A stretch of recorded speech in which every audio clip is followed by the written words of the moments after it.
Oi, gente, tudo bom com vocês? Essa semana nós não só temos um filme da semana, mas como uma grande obra da semana, né? Após meses de enrolação e outras coisas que aconteceram, eu finalmente terminei de ler Watchmen, a história em quadrinhos. Eu comecei a ler no ano passado, na época que lançou a minissérie da HBO. Por mais que algumas pessoas falassem que não precisava ler os quadrinhos pra entender ela, eu sou assim, eu gosto de me comprometer com o meu entretenimento e de ficar caçando referências nas coisas. Pois bem, isso foi, outubro do ano passado, e eu só terminei de ler esses dias, no final de julho, quase um ano depois. Eu já tinha visto o filme, mas isso foi uns 10 anos atrás. Eu não tinha entendido nada, eu dormi e eu só lembrava do Peladão Azul. Na verdade, eu acho que eu tenho um problema com o estilo de algumas HQs. Como toda criança brasileira, eu costumava ler Turma da Mônica. E acabei migrando para os mangás de traços delicados quando eu me tornei adolescente, que é o caminho natural, né? Quando eu tinha uns 16 anos, eu li alguns capítulos do Sandman e gostei, mas eu achava o traço de alguns deles estranhos. O mesmo aconteceu quando eu li V de Vingança e Os Livros da Magia alguns anos depois. Nenhum dos quadrinhos que eu li são dos anos 2000 pra frente. E eu não tenho paciência pra ficar buscando séries enormes e ficar lendo história de herói que tem 1000 arcos e várias continuações. Eu confesso que tenho preguiça. Com isso, eu prefiro histórias mais curtas, eu prefiro minisséries, principalmente se já tem uma encadernação única, uma edição única, como o Watchmen, por exemplo. E a HQ do Watchmen, ela tem alguns temas complexos, ela tem umas viagens, assim, mais filosóficas e sociais, que acabam tornando uma leitura um pouquinho mais densa do que a HQ tradicional, e eu também acho todo mundo muito feio de rosto. E por mais fútil que isso seja, acaba me atrasando um pouco na leitura, porque eu fico irritada das pessoas serem feias. Isso não tem nada a ver com o mundo real, que as pessoas são diferentes, mas nos quadrinhos que você pode desenhar as pessoas de qualquer maneira, e elas todas têm o mesmo rosto quadrado estranho, aí eu acho estranho. Até as meninas que eram pra ser as grandes gostosonas, elas têm aquele corpo de pin-up, mas elas têm um rosto estranho, aí eu fico, estranho, né? Nesse programa eu vou falar de todas as mídias do Watchmen, mas eu preciso organizar elas em ordem cronológica para manter algum tipo de ordem na minha vida, né? Então, vou começar a falar da HQ. Ela foi uma história em quadrinhos, publicada no final dos anos 80 em 12 edições mensais, escrita pelo Alan Moore e ilustrada pelo Dave Gibbons. Os dois, eles são gigantes em suas profissões, são nomes muito conhecidos no meio. Depois disso, né, e hoje em dia, a história ela pode ser encontrada numa edição única, encadernada, bem bonita. A história ela é mais densa, mais madura, e ela é uma das responsáveis por popularizar esse nicho das HQs voltadas para o público adulto, que não era tão popular na época, né? Revista em quadrinho era coisa de criança, adolescente. E quando eu falo temas mais adultos, é claro que vai ter referências sexuais, é claro que vai ter uma violência muito maior e muito mais explícita do que numa história em quadrinho de herói tradicional, mas mais que isso, os temas, eles são mais sérios, eles são mais profundos, eles são mais densos, existem questões filosóficas, existem questões psicológicas, os personagens são complexos, e ainda num contexto de mundo de Guerra Fria, na possibilidade de guerra nuclear a qualquer momento. Então tem toda essa tensão que ronda a história inteira. E o mundo tava assim, né? Vamos lembrar os anos 80, nos Estados Unidos, né? Porque é uma história em quadrinho norte-americana, tinha essa tensão, por mais que um cidadão normal talvez não vivesse tanto com isso, mas, né, podia rolar a qualquer momento uma treta aí. A história, ela se passa em 1985, mas tem vários flashbacks e vários usos de recursos para contar a história anterior, para contextualizar tudo, né, para o leitor. Então eu vou dar uma grande resumida do que veio antes disso, para quem tiver interesse, para quem quiser me ouvir. Nesse episódio podem ter spoilers leves da história em quadrinho e do filme, mas não vai ter nada da minissérie. Podem ficar tranquilos, porque eu realmente quero que vocês assistam a minissérie. Bom, a história ela se passa numa realidade paralela, muito parecida com a nossa, mas com algumas diferenças. Nos anos 30, em Nova York, alguns policiais eles começaram a andar mascarados como se fossem super-heróis, porque era a moda, tinham vários quadrinhos de super-heróis na época e tinha essa grande obsessão do público por eles. E os policiais faziam isso para combater o crime, já que as organizações, elas eram corruptas e eles precisavam agir sozinhos para fazer as coisas dar certo. E com isso, nasceu uma nova organização, os Minutemen, um grupo de vigilantes mascarados que combatiam o crime. Eles acabaram virando como se fossem heróis daquele mundo, os rostos deles estampavam publicidade, eles eram usados para propagandas do governo, tudo o que você consegue imaginar de uma situação como essa num país capitalista como os Estados Unidos. O tempo passou, alguns deles se aposentaram, outros morreram e o grupo praticamente acabou. O único deles que continuou em atividade foi o comediante. Ele é um cara grandão, que fuma charuto, tem um senso de humor meio ácido e representa tudo que há de errado com o mundo, de certa maneira. Uma representação crua dos Estados Unidos como perigo no mundo, não sei. Ele é extremamente conservador, extremamente nacionalista e xenofóbico, machista, e, enfim, né? Porém, incompetente em sua profissão, né? O que eles mandam ele fazer, ele vai e faz. Então, né? Pelo menos isso. Não que isso seja bom pra gente, mas pra ele é, né? Ele usa um bottom com aquela carinha de smiley amarela que acabou se tornando um dos símbolos da obra. O comediante, ele trabalha pro governo, ele é mandado pra guerras, ele é mandado pra criar revoluções em países subdesenvolvidos. Até que nos anos 60, um novo grupo de vigilantes acaba se formando. Alguns do primeiro grupo acabam passando o manto para a nova geração. Por exemplo, a Laurie é a segunda espectral, no lugar da mãe dela, que era a primeira. E tem o Coruja Noturno 2, que ele era um grande fã do primeiro Coruja e acabou conversando com ele sendo o novo Coruja. E tem rostinhos novos também, como o Adrian Veidt, que é o Ozymandias. É um cara muito inteligente, ele supostamente é o homem mais inteligente do mundo. Ele tem uma mania de grandeza sem limites e uma veneração não muito saudável pelo Egito Antigo, que é daí que ele pega o nome dele. Ozymandias é o nome do Ramsés II, um grande faraó. Tem também o Rorschach, que é o cara da máscara com os borrões que se movem, que ele é um grande conservador, ele odeia mulheres, ele odeia tudo relacionado a sexo e acha tão punível quanto roubo e assassinato, e eu odeio ele. Ele é uma pessoa horrível, ele tem um grande trauma que ele não reconhece, que faz ele ser do jeito que ele é, mas ele acha que ele é normal. Ele é o grande justiceiro que só quer salvar os valores e a moral da grande nação que é os Estados Unidos. E também tem o Dr. Manhattan, que é o peladão azul. Ele é o único com superpoderes, por assim dizer, porque ele foi fruto de um acidente nuclear. Ele era um cientista que trabalhava num projeto lá e ele acabou se envolvendo no acidente, quase morreu, foi dado como morto, voltou azulzão. Com grandes poderes, ele consegue estar em muitos lugares ao mesmo tempo, ele consegue se teletransportar, soltar raio das mãos, desintegrar coisas, pessoas, enfim, o limite dos poderes dele não existe. E o comediante também tá nesse grupo. Todos os outros vigilantes, tirando o Dr. Manhattan, todos os outros vigilantes são pessoas normais, com um pouquinho mais de dinheiro e um pouquinho mais de preparo físico. Bom, o fato do Dr. Manhattan existir se provou muito útil para os Estados Unidos como uma nação, que logo transformou ele numa arma. Além, é claro, de um ótimo garoto propaganda. Por causa dele, os Estados Unidos venceram a Guerra do Vietnã e anexaram o país como o estado de número 51.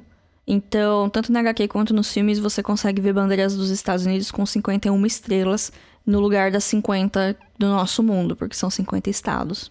No final dos anos 70, um decreto do governo obrigou os vigilantes mascarados a se registrarem, um rolê meio guerra civil da Marvel, e isso fez com que a maioria deles acabasse se aposentando. O Ozymandias, por exemplo, acabou revelando sua identidade para o público em busca de lucro e se aposentou das atividades de vigilante e virou um empresário milionário.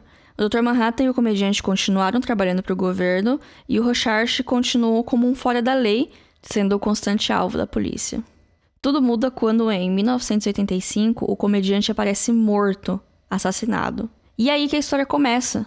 Tudo isso que eu resumi tá na história, mas contada ou em flashbacks, ou em memórias, ou através de alguns recursos visuais. A cada final de capítulo tem como se fosse um anexo que acaba se relacionando com a história que foi contada no capítulo ou com um personagem que se destacou mais.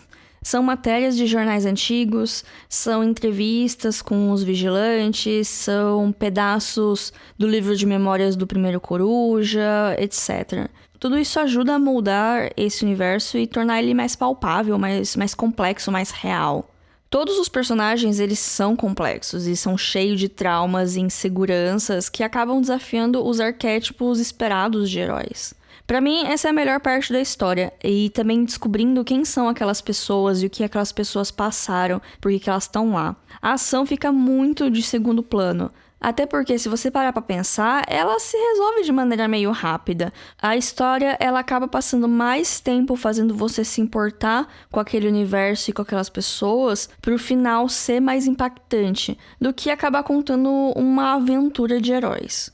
Para isso, são usados alguns recursos que são interessantes, mas eu achei que começou a ficar um pouco cansativo mais pro final. Tinha alguns focos em histórias de pessoas aleatórias na rua, por alguns quadros, intercalando com a história dos personagens principais, geralmente traçando um paralelo, e tem uma subtrama de uma banca de jornais que os personagens acabavam passando sempre do lado, e aí mudava para a história da banca, depois voltava para a história dos vigilantes. E nessa banca tem um garoto que tá lendo uma história em quadrinho de piratas. E tem horas que o conteúdo da história em quadrinhos, a história em quadrinhos, é uma HQ dentro de outra HQ. Um Inception de HQs. O que era interessante, porque era uma história de pirata, porque era um paralelo de que quando começaram os Minutemen, a moda era a história em quadrinho de heróis. E agora que os heróis estavam meio caídos, a moda era a história de quadrinho de piratas. Mas eu confesso que no final eu tava pulando essa parte que eu tava meio cansada.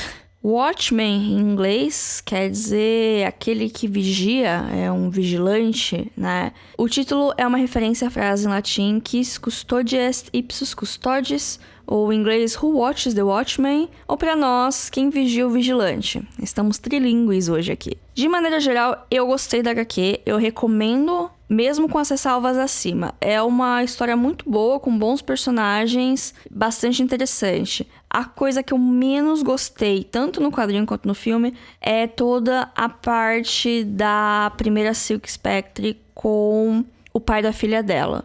Tem toda uma história que no final é uma grande revelação. Eu acho estranho. Eu acho que é a única coisa que não envelheceu muito bem. Quem leu sabe, quem não leu eu não vou dar esse spoiler, por mais que ele não seja uma grande revelação pra quem tá prestando atenção. Eu não vou fazer isso, eu não sou ruim. Agora vamos para a adaptação cinematográfica de 2009, dirigida pelo Zack Snyder. O filme teve uma recepção ok, e eu percebo que ele é bastante divisivo entre os fãs dos quadrinhos. Tem gente que ama, tem gente que odeia. Eu gostei, como espetáculo, mas não como adaptação. O que é curioso porque o filme usa cenas inteiras que são reproduções fiéis das ilustrações da história em quadrinhos. A história em si, ela é a mesma e ela é contada do mesmíssimo ritmo dos capítulos do quadrinho. A única coisa que acaba sendo completamente diferente é um detalhe do clímax no final, mas as motivações que levam a ela e as consequências dela permanecem as mesmas. Um triunfo do filme é a cena inicial. Em poucos minutos ele resume a história dos Minutemen e toda essa coisa de colocar uma máscara e sair pra combater o crime. E já te joga no começo da história. Eu acho que essa é a minha parte favorita do filme por ser original, por ser a visão do Snyder disso. Sem falar que a música é boa, o visual é bom, tudo é bem bacana. Aliás, é inegável que o Zack Snyder conseguiu se consolidar como um cineasta estiloso. Dá pra saber que o filme é dele de longe. O Batman vs Superman, 300, Sucker Punch, são alguns dos filmes dele. Mas eu sinto que ele é daqueles diretores que prefere um estilo em detrimento da substância, do enredo. Watchmen é um filme lindíssimo, ele tem uma estética muito semelhante a HQ e algumas melhorias, inclusive. Principalmente no uniforme do Coruja Noturno, que na história em quadrinho parece uma barata. E eu fiquei muito incomodada com isso, somando-se ao fato de que todo mundo é feio e ele usa uma roupa de barata. Mas na hora de traduzir a tensão, a complexidade moral da história e dos seus personagens, eu sinto que o filme falha. Parece ser um adolescente que leu a história sem maturidade para entender tudo o que estava sendo discutido ali e fez a adaptação focando em como é descolado ser um vigilante. Eu culpo o filme por existirem pessoas fãs do Rorschach, porque ele dá uma bela suavizada nele. E mesmo seguindo praticamente o mesmo texto dos quadrinhos, até porque os filmes eles contam histórias com todos os recursos disponíveis, não só com diálogos. Eu odeio demais o Rorschach, em qualquer mídia. Mas eu confesso que eu passo pano demais pra Laurie. Ela também tem atitudes meio questionáveis, mas nenhuma no nível do Rorschach. Eu acho que ela é minha personagem favorita. Se eu precisar escolher, eu escolho ela. Eu assisti o corte original do filme, que tá no catálogo da Amazon Prime. Tem mais o corte do diretor, porque o Snyder não sossega. E tem o Ultimate Cut, com a história da HQ dos piratas no meio. Essa deve ter umas 4 horas, eu não sei se algum dia eu vou ter coragem de ver. Dito tudo isso, eu gostei do filme, mas eu gostei dele pelo espetáculo, que é um espetáculo longo, são 2 horas e meia, que pode assustar um espectador desavisado. Então eu recomendo o filme com cautela. Eu acho que ele falhou em capturar a atmosfera da história em quadrinho, talvez os grandes temas centrais que fazem a história ser tão admirada por tanta gente diferente, e o filme parece que pega só o estilo dela, só a parte superficial. Mas eu gostei, então vai entender, né? O coração quer o que o coração quer. Partimos agora para a minissérie da HBO, lançada no ano passado, e foi o grande motivo que me colocou nessa missão de ler a obra. Ela tem 9 capítulos de 1 hora, o penúltimo é um pouquinho mais longo, a história é fechada, e ela é uma continuação dos quadrinhos. E se passa nos dias de hoje, ou no caso, em 2019. Ela não ignora completamente o filme, ela tem algumas referências do filme, mas eu acho que é mais pra agradar o fã e pra, assim, quem perceber, percebeu e ficou feliz, quem não percebeu, não atrapalha o entendimento da história. Mas é justamente a mudança que eles fazem no filme da HQ que na minissérie acaba se tornando importante. E por isso eu acho interessante, pelo menos, ter um conhecimento prévio da história. Por causa das referências, né? Se você não tá afim de ler HQ, talvez procurar algum grande resumão e ir atrás disso. Ver o filme, não sei se ajuda tanto, mas eu acho mais importante ir atrás do conteúdo do quadrinho. A história principal segue a Angela Abar, interpretada pela Regina King, que é uma policial da cidade de Tulsa, no Oklahoma, nos Estados Unidos. E ela acaba se tornando uma vigilante mascarada para combater o crime e principalmente para combater um grupo terrorista que é uma evolução da Ku Klux Klan. Ao invés do uniforme tradicional da clã, eles usam máscaras semelhantes à do Rorschach, o que para mim é reparação histórica. E é isso, gente. Assistam sem saber de mais nada, porque é muito legal ver tudo se desenrolando. E é daquelas séries que você precisa prestar atenção. As respostas, elas vão demorar pra vir. Cada episódio te responde uma pergunta e faz outras 20. Tem aqueles núcleos completamente desconexos que só servem pra te confundir até eles começarem a fazer sentido lá nos últimos episódios. E tudo isso com um elenco e produções sensacionais. Ela foi criada pelo Damon Lindelof, que é muito querido pelos 10 fãs de The Leftovers, outra série que é da HBO também, e ele foi um dos criadores de Lost, então dá pra ter uma noção do estilo da série. Mas ao contrário de Lost, ela não foi sendo esticada até não fazer mais sentido, porque ela é uma minissérie, fechadinha, bonitinha. E ela foi o programa de TV com mais indicações no Emmy desse ano. A cerimônia é em setembro, vamos aguardar o que vem aí. Curioso que eu comecei a assistir ela no dia que saiu as indicações do Emmy. Então dá pra parecer que eu comecei a assistir por causa das indicações do Emmy, mas não, calhou de ser o dia seguinte que eu terminei de ler HQ. Foi só uma grande coincidência do destino. Bom, pra finalizar, eu recomendo bastante o quadrinho e eu recomendo muito a minissérie. Então talvez eu recomende com mais ênfase o quadrinho pra você assistir a minissérie. O filme, ele é bacana, mas vão sem expectativa nenhuma, sem aquela pressão de ser a melhor adaptação de todos os tempos, porque não é. Mas as cenas são legais, isso eu tenho que admitir.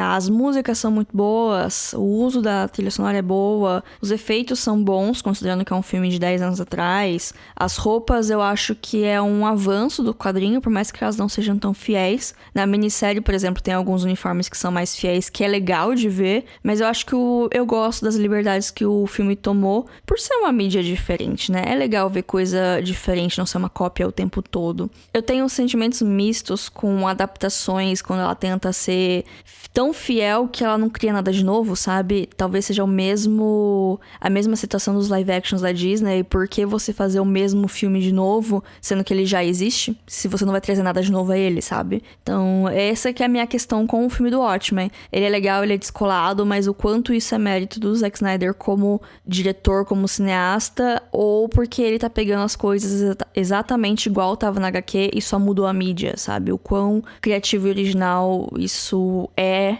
ou é somente preguiçoso, né? Fica aí esse questionamento. E você, o que você acha disso tudo? Você gosta de Watchmen? Assistiu a minissérie? Comenta lá no @filme.da.semana, nosso Instagram. E até semana que vem, gente. Tchau, tchau.